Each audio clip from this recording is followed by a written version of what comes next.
There was actually an article it was on the website, Inc. or Entrepreneur, where they're actually talking about the statistics of the high rate of mental illness in entrepreneurs. And again, mental illness is one of those things where I don't like the term mental illness. I prefer the term mental advantage. Because a lot of these labels that people give people who have mental illness, and oftentimes they're just describing, certain characteristics and behaviours that are considered different from other people. Does this make sense? When you look at, in some cases, ADHD is a great example. Dyslexia is another great example. Just a little bit about me. I was diagnosed with ADHD and dyslexia at the age of 7. For those of you who don't know what ADHD means that I have an untapped amount of energy to be able to focus on multiple projects at any one time. And dyslexia means that I have the unique ability to look at every situation, problem, and opportunity in a different way, very different from most other people around me, to see the things that others can't. Does this make sense? Because a lot of people think those things are bad, but they're actually really, really powerful if you tap into them the right way. So I've gone and I've done a lot of research on bipolar, Asperger's, autism, and I find really interesting is if 100% of people in this room did the general bipolar assessment, what do you think would come out the other end? Probably about between 80 to 90% of you would be indicated as either low level, mid level, or depending some cases more on the spectrum of bipolar. And I find that really interesting because bipolar can be one of those conditions that can really serve people when it comes to being an entrepreneur. Does this make sense?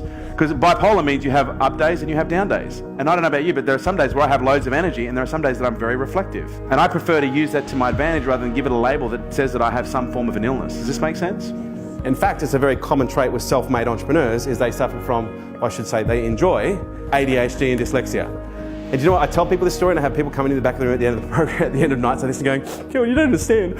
I want to be really successful, but I don't have ADHD. So I think when we look at mental illness as an entrepreneur, when we look at what actually amplifies the illness component, what do you think amplifies the illness component of mental illness? Stress. Stress? And what do you think amplifies stress? Business. No, business doesn't amplify stress. Business is not stressful at all. It's our perspective on the events in our business that create the stress. It is the frame through which we view the movie. Is that a sunrise or is that a sunset? Is that a massive failure that is catastrophic, or have I finally now just learnt the lesson that I need, that hurt a little bit, that makes me want to embrace it a little bit more to go to that next level? The amplification of whether it be stress or illness is really governed by our perspective. And if you can have a perspective that every single thing in your life is serving you, and that you're grateful for every single event in your life, you actually experience, in some cases, no stress whatsoever. And what do you think is required in order to be grateful for all the bad things that are going on in your life right now, as well as the good things? The right perspective. Just frame things differently. Choose the frame for the events that are happening that you want them to wear in order to regulate in a more healthy way.